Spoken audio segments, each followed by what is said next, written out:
আজকে পুরীধামে এক ভক্তের কথা আমরা আস্বাদন করব। আজকের লীলার বিষয়বস্তু ভগবান শ্রী জগন্নাথের কাঁঠাল চুরি লীলা। তার আগে আমরা একটা ভজন আস্বাদন করব, বৃন্দাবন ভজন, তারপর আমরা লীলা আস্বাদন করবো। একটু ধ্বনি দেন, জয় ধ্বনি দেন।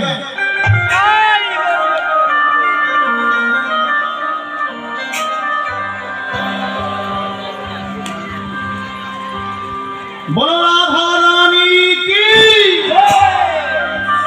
কৃষ্ণ বক্ষ বিলাসিনী রাধা রানী কি, সরোবরের মরালিনী রাধা রানী কি, রাধা রানী কি, রাধা রানী কি, বুঝতে পারছেন? রাধা রানী কি, রাধা রানী কি মেয়ে, অসভ্য কথা কি। আপনারা কি বলেন? মেদিনীপুরে গান করতে খুব ভয় লাগে, জানেন, বিশেষ করে আপনার এই সাইডটা। হ্যাঁ, ওদিকে গেলে এই সময় কেউ থাকবে না, শুধু খাওয়ায় ব্যস্ত। আপনি 5 কোড়াটা পার হবেন, দেখবেন শুধু খাওয়া, 10,000 20,000 শুধু ভক্ত সেবা।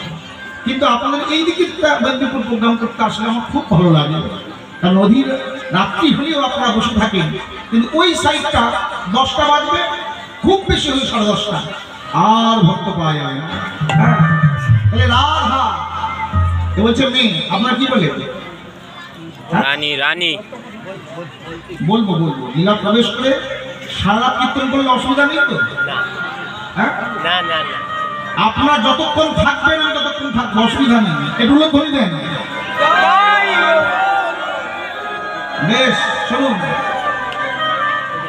এ বলছে, খোকা বলছে রাধা মেয়ে, আপনার কি বলেন? একজন বলুন, রাধা কি? রাধা রানী, মানে রাজা রানী। বাহ বাহ বাহ বাহ বাহ, কীর্তন শরীর শাস্ত্র পড়ে। রাধা যিনি আরাধনা করেন তিনি হলেন রাধা। রাধা কোনো ছেলে নয়, কোনো মেয়ে নয়, কোনো ছেলে নয়, কোনো মেয়ে নয়।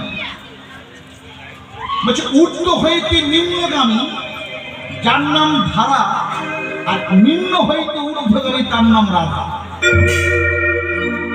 7 ফোঁটা রক্ত ধ্যান করে যে আমাদের 1 ফোঁটা শক্তিবিন্দু তৈরি হয়, আরো বুঝিয়ে বলবো?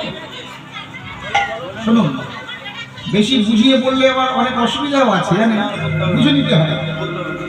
1 ফোঁটা যে শক্তিবিন্দু তৈরি হয়, ওই 1 ফোঁটা শক্তিবিন্দু যে ভক্ত শরীর থেকে নিম্নগামী না করে সাধনার দ্বারা কাম বিষ কাম গায়ত্রী মন্ত্র সাধনার গুরু কৃপায় এই সংস্কৃত পদ্মে ধরে রাখে, তিনি হলেন রাধা। আর ভগবান 24 ঘন্টা তার চরণে বাধা। নিতাই গৌর হরি বল। শরৈরস্য ছয়টানে আছে অবস্থান, ঊর্ধ্ববিন্দু দিয়া তাহে কইল শক্তিদান। পুরুষ আর প্রকৃতি হইল আধা আধা, বিচারিয়া গর্গমণি নাম রাখিলেন রাধা। রাধা রাধা রাধা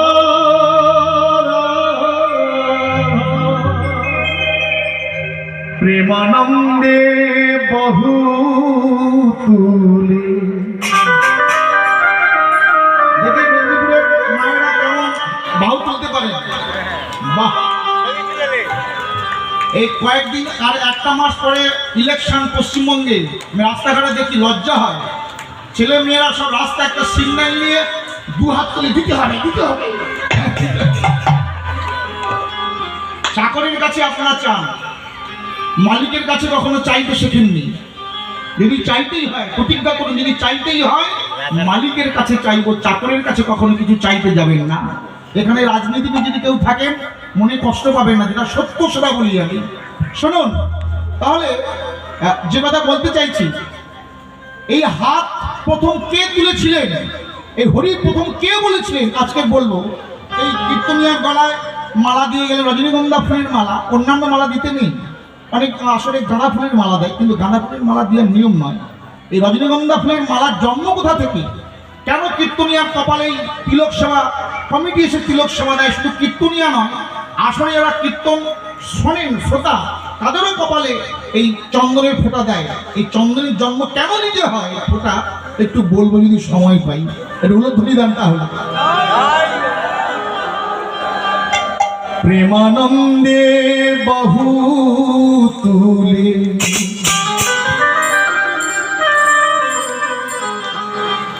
রাধে রাধে বল বৃন্দাবনে চাল রে মন, রাধে রাধে বল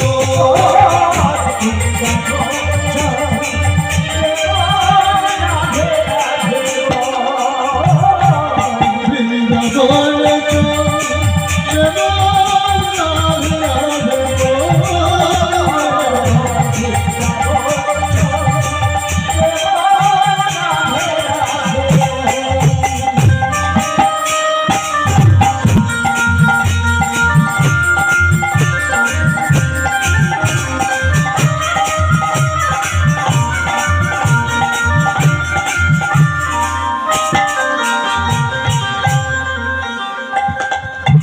প্রেমানন্দে বহু তুলে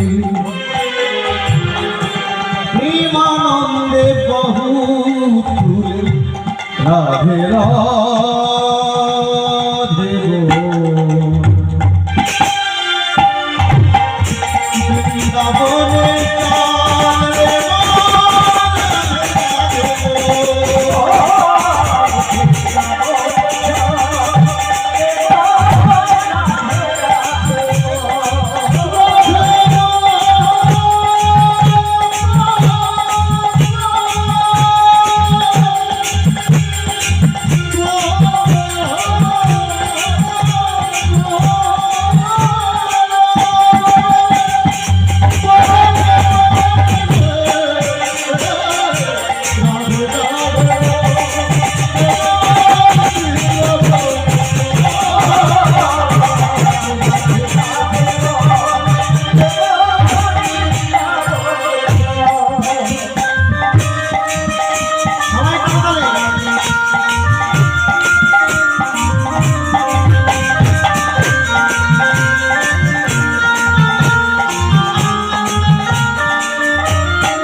জলানিতে যাই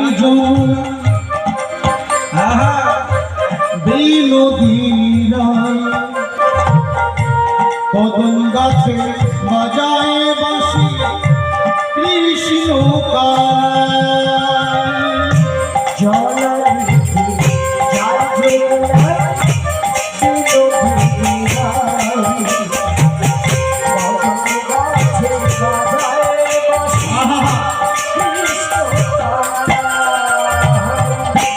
জলানিতে যাই বিনোদীরা কদম গাছে বাজায় বাঁশি কৃষ্ণ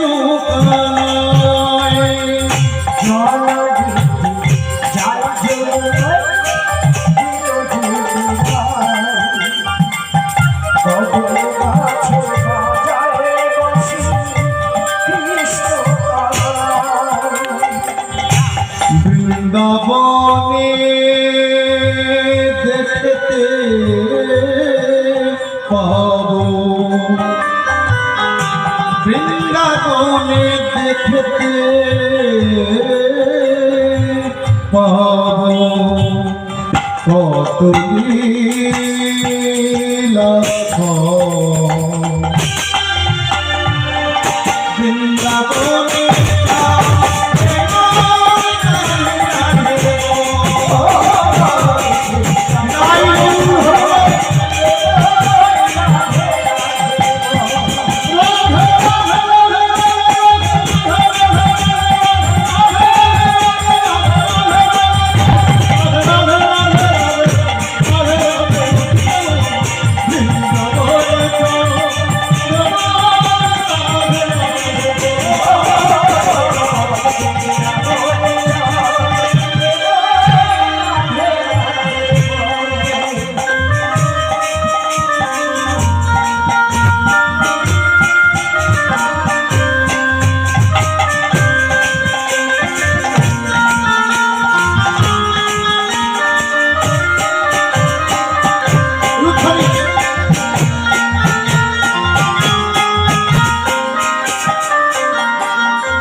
বৃন্দাবন আজকে শ্রদ্ধেয় কমিটি মানে এই গ্রামবাসী বৃন্দ আজকে হরিসভাটা যা সাজিয়েছিল সত্যি স্বর্গপুরী এখানে অপূর্ব লাগছে। বাবা শিব যেন জাগ্রত বসে রয়েছে মন্দিরে, হ্যাঁ, আর তারই ছাওয়ায় আপনাদের মতো ভক্তের চরণ দর্শন করতে পারছি, আমার পরম সৌভাগ্য। তো এই মধুময় শ্রীরামনন্দ বৃন্দাবনে পদকর্তা বলছে সুন্দর মধুময় বৃন্দাবন দিবানিশি শোনা যায় রাধা রাধা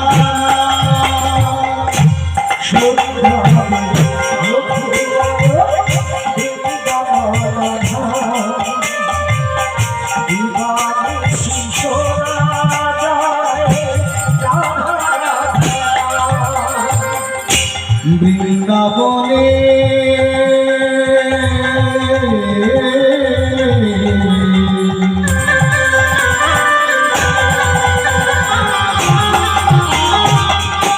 যে নামেতে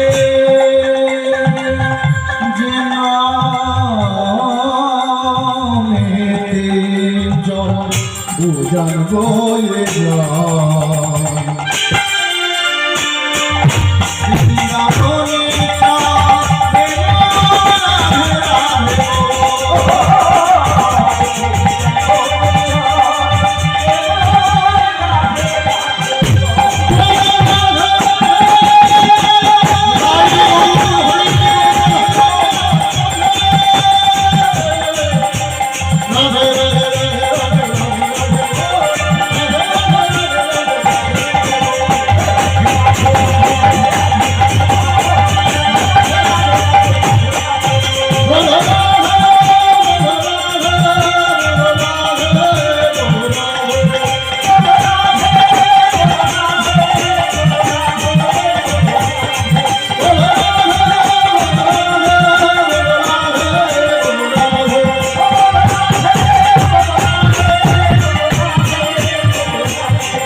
রাধে জয় রাধেশ্যাম। তাহলে আজকে লীলার বিষয় ভগবান শ্রী জগন্নাথের কাঁঠাল চুরি লীলা। তার আগে আমরা জানবো, ছোট্ট করে আমরা আস্বাদন করব এই জগন্নাথ সৃষ্টির মাহাত্ম্য। আপনারা সবাই জানেন ভগবান শ্রীকৃষ্ণ 125 বৎসর বয়সে প্রভাস যজ্ঞ সমাপন করে প্রভাসের তীরে একটা জরাব্যাধির তীরে দেহত্যাগ করেছিলেন। এই যে মায়েরা, জরাব্যাধির তীর ভগবান কৃষ্ণের আলতারামা চরণ প্রভাসের তীরে গাছের ডালে গোলকে গমনের জন্য উদারপণে বাঁশি বাজাচ্ছেন ভগবান প্রাণ গোবিন্দ। আর জরা নামে এক ব্যাগ দূর থেকে তাকে ঠোঁট মনে করে ভগবান প্রাণ গোবিন্দ করেছেন আঘাত, আর সেই দেহটা পড়েছে প্রভাসের জলে। প্রভাসের নারদ সুশ্রী দেওয়া ব্যক্তি নারদ গিয়েছে, প্রভু দেখি তোমার কোন একটা সামান্য জরাব্যাধির তীরে তোমার মৃত্যু। বলে নারদ বিশ্বাস করে আমি যদি মনে করতাম একটা ফু দিতাম ওই জরাব্যাধির তীরটা চূর্ণ বিচূর্ণ হয়ে যেত, কিন্তু এই ফু দিলাম না কেন? বলে পাপ নিজের বাপকে পর্যন্ত ক্ষমা করে না। আমি কথা দিয়েছিলাম পূর্ব জন্মে ওই জরাব্যাধ ছিল পূর্ব জন্মে বালির পুত্র অঙ্গদ। আমি কথা দিয়েছিলাম, কি কথা? আমি বালিকে করেছিলাম নৃশংস হত্যা। কেন করেছিলাম? দুটি কারণ।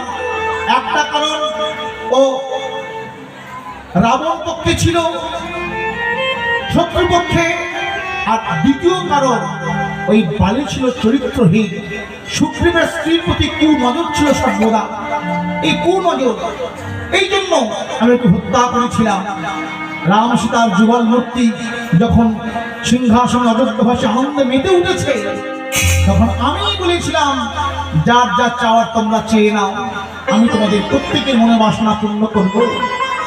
বালির পুত্র অঙ্গদ আমার সেই চরণতলে বলেছিল, প্রভু আমি একটা বর চাই। কি বর? বলো অঙ্গদ, কি বর চাও? প্রভু আমি চাই, যেমন করে তোমার হাতের তীরধ্বনিতে আমার পিতার মৃত্যু হয়েছে, ঠিক আমি চাই যেন আমার হাতের তীরধ্বনিতে প্রভু তোমার মৃত্যু হয়। আমি কথা দিয়েছিলাম, আগত দাপর যুগে আমি জন্ম নেব কৃষ্ণ অবতারে, তখন তুমি হবে জড়াব্যাগ, তোমার হাতে আমার হবে মৃত্যু। আর এই দেহটা পড়েছিল প্রভাসের জলে, সেই দেহ ভাসতে ভাসতে ভাসতে ভাসতে একটা কাষ্ঠে পরিণত হয়েছিল, দাঁড়ি বৃক্ষ কাষ্ঠ বা দাঁড়ি ব্রহ্ম কাষ্ঠ। এই কাঠ থেকে তিনটি মূর্তি তৈরি হয়েছিল, জগন্নাথ, বলরাম আর সুভদ্রা। সেই জগন্নাথের প্রিয় ভক্ত ছিল পুরীধামে, যার নাম ভক্ত মাধব দাস। সেই কাহিনী আমরা আস্বাদন করব। পুরীধামে এই মাধবের বাবা কে ছিল, মা কে ছিল? সনাতন দাস নামে।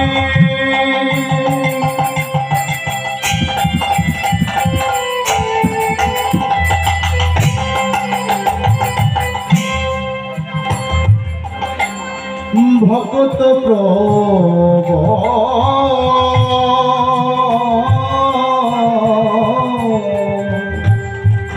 সনাতন দাস নামে, ভগত প্রভু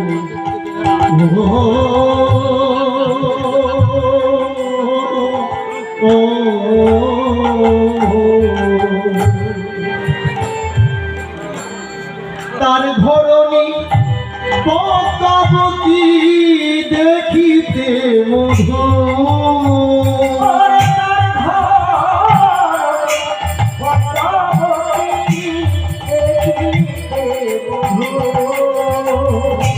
তার ধরণী পদ্মাবতী দেখিতে মধুর, তার ধরণী পদ্মাবতী দেখিতে মধুর। সনাতন দাস আর পদ্মাবতী স্বামী স্ত্রী মায়েরা। এই সনাতন দাস পদ্মাবতী সর্বদা ভগবানের কাছে প্রার্থনা করতেন, ভগবান আমার টাকা পয়সা ভবিষ্যৎ বিষয় সম্পদ চাই না, একটা সন্তান চাই। কেন? যে আমাদের বর্তমানে যেন তোমার সেবা করতে পারি, একটা ভক্ত সন্তান দাও। আর সেই ভক্তের বড় বাসনা ভগবান পূর্ণ করলেন। 10 মাস 10 দিন গর্ভ ধারণ করলেন পদ্মা, আর তারই সেই সন্তান ভূমিষ্ঠ হলেন, যার নাম ভক্ত মাধব দাস। মাধব নামে এক পুত্র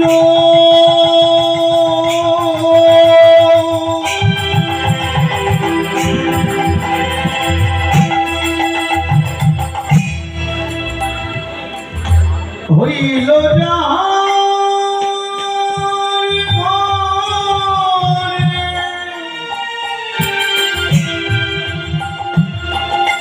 পাড়া প্রতি বেশি সবে জয়ধ্বনি করে। মাধব নামে এক পুত্র হইল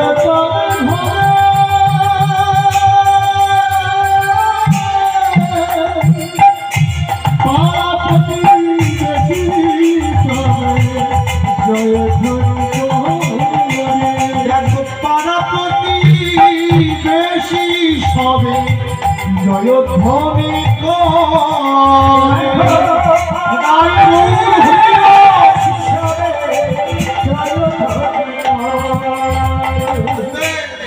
আজ উলুধ্বনি হরিধ্বনি করে নারী উলুধ্বনি হরিধ্বনি করে নারী উলুধ্বনি হরিধ্বনি করে নারী উলুধ্বনি হরিধ্বনি করে নারী বাহু তুলে জয়ধ্বনি করে ভক্তগণ, বাহু তুলে জয়ধ্বনি করে ভক্তগণ, বাহু তুলে জয়ধ্বনি করে ভক্তগণ, বাহু তুলে জয়ধ্বনি করে ভক্তগণ।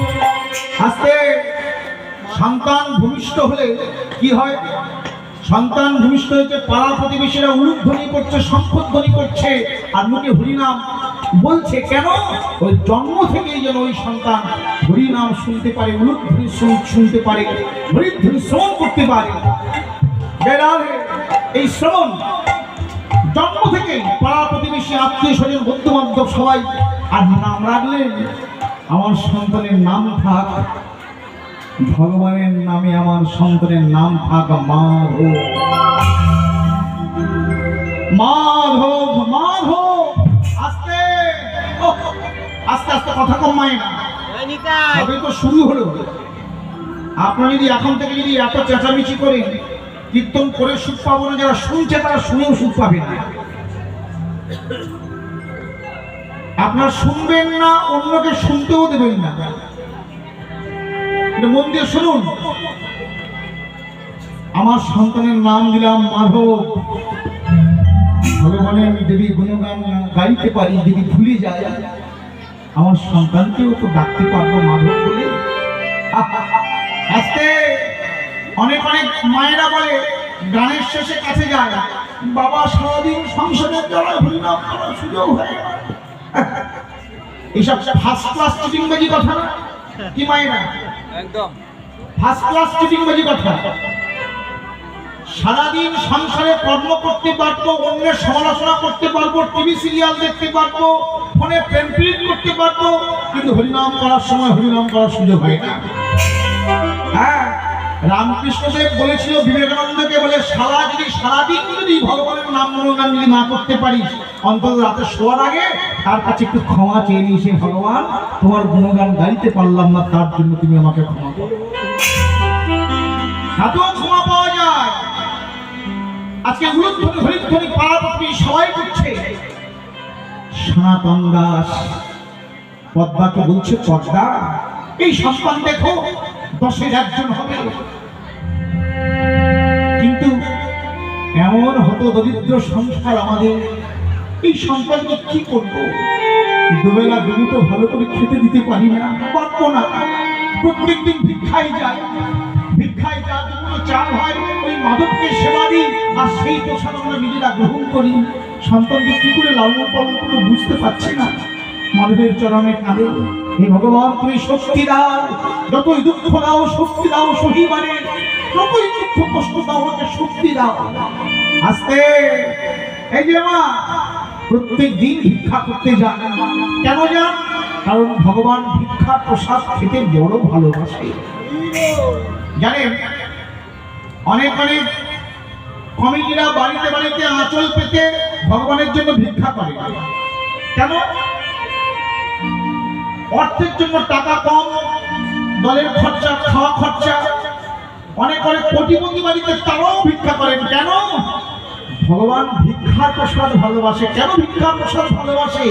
ভগবান চাইছে যারা আমাকে ভালোবাসে তারা ওই ভিক্ষা করতে গেলে যত কোটিপতি হোক না কেন তার নত হতে হবেই হবে। যে নত হবে তার চরণে গিয়ে আমি নত হব। কেন? আমি ভক্তির ভগবান। জানে প্রত্যেক দিন ভিক্ষা করে, আজও প্রত্যেক দিন ওই ভিক্ষা করতে বেরিয়েছেন কে? সনাতন দাস। সুন্দর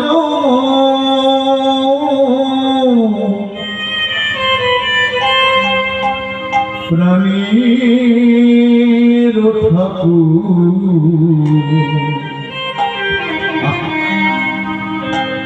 প্রাণীর দেবতা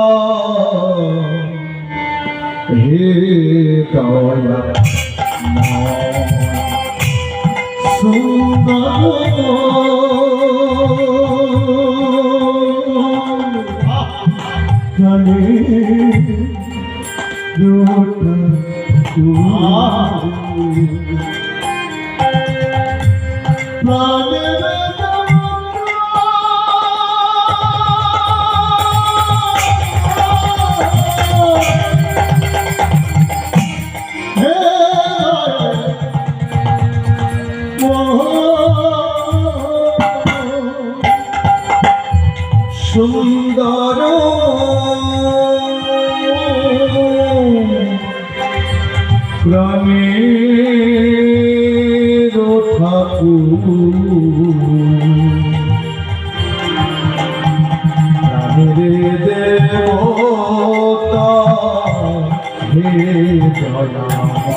হৃদয় অশনি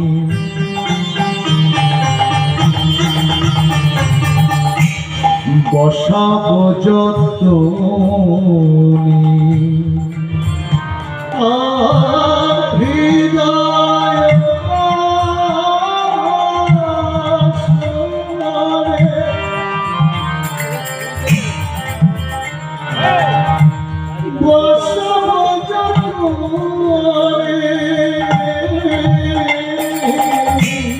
হৃদয় আসনে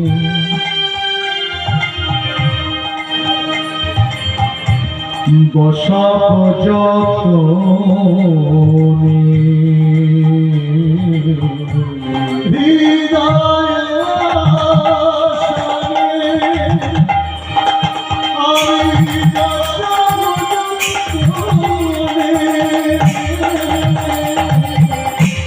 মন কুসুম দলে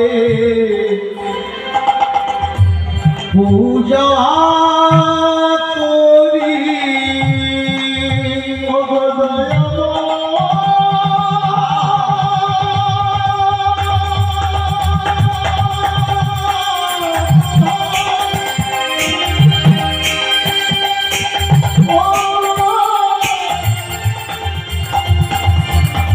কৃপা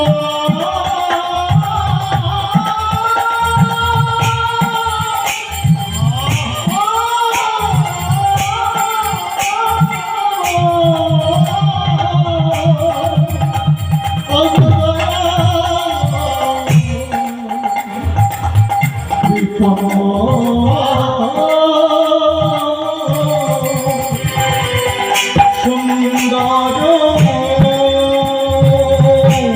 প্রাণের ঠাকুর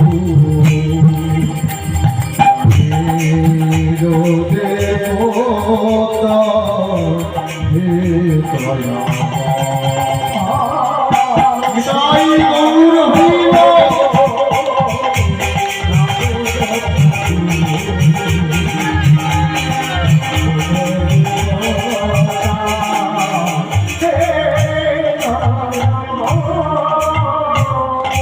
মনের আনন্দে তার আরাধ্য দেবতা মাধবের নাম স্মরণ করতে করতে ঘর থেকে বেরিয়েছে।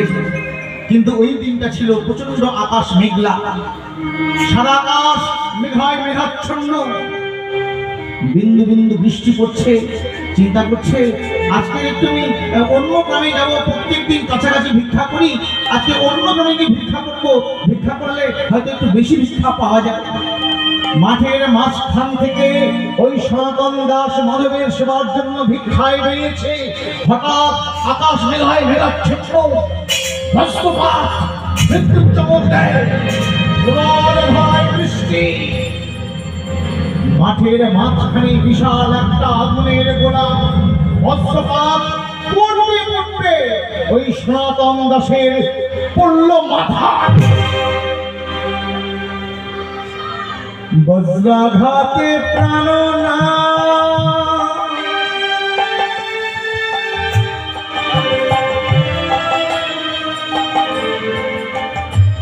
হইল যখন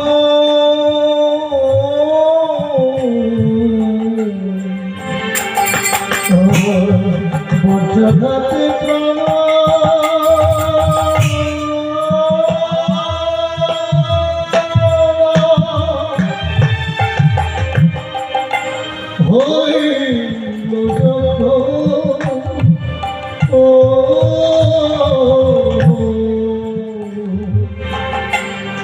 বজ্রাঘাতে প্রাণ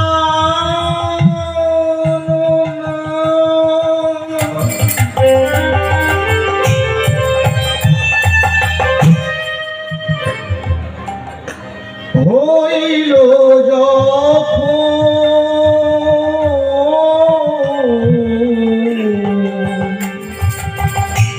পাড়া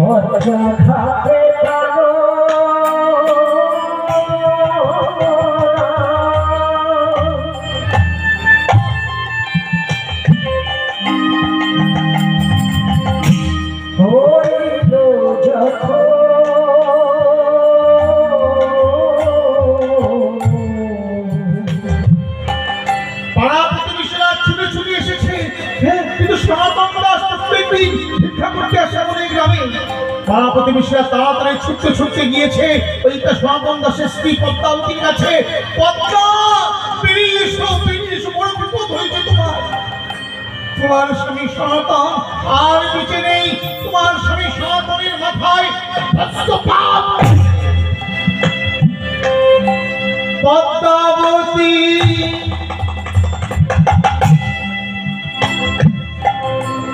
দেবী তখন করে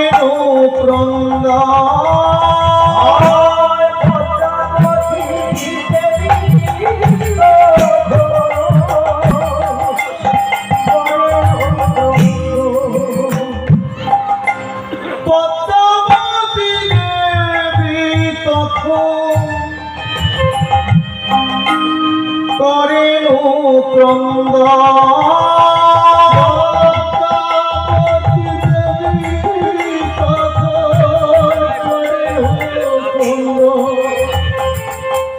হায় হায় আমার কি হলো,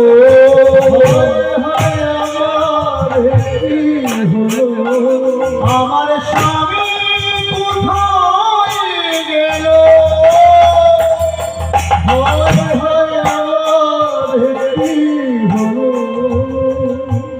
আস্তে পদ্মা, শান্ত হও পদ্মা। এটা মরতেলে মরতে হয়, আমার নাহিতে হলো হয়। কেঁদো না পদ্মা, তুমি কেঁদো না। আচ্ছা, স্বামী যার চলে যায় কিন্তু সবকিছু সুখ শান্তি সবকিছু নিয়ে চলে যায়। স্বামী যার বেঁচে আছে, বেঁচে থাকতে সকাল থেকে কত কি স্বামী স্ত্রীকে বলছে, স্ত্রী স্বামীকে বলছে, কিন্তু যখন উভয় যখন কেউ কারণ যখন একজন চলে যায়, তার যে বিরহ যাওয়া যন্ত্রণা যার কাছে সেই জানে। পদ্মাবতী পাড়া প্রতিবেশীরা সবাই ঘরে নিয়ে চলে গেলেন। সময় মতো ওই সনাতন দাসকে শ্মশানে দাহ করে সবাই ফিরে এলেন। দুধের বাচ্চা মাধবকে বুকে জড়িয়ে বলছে, মাধব বলে তোর যখন বাবা বেঁচে ছিল আমার কোনো চিন্তা ছিল না, কিন্তু আমার একটাই চিন্তা, আমার দুই সন্তান একটা কথা বলে আর একটা সন্তান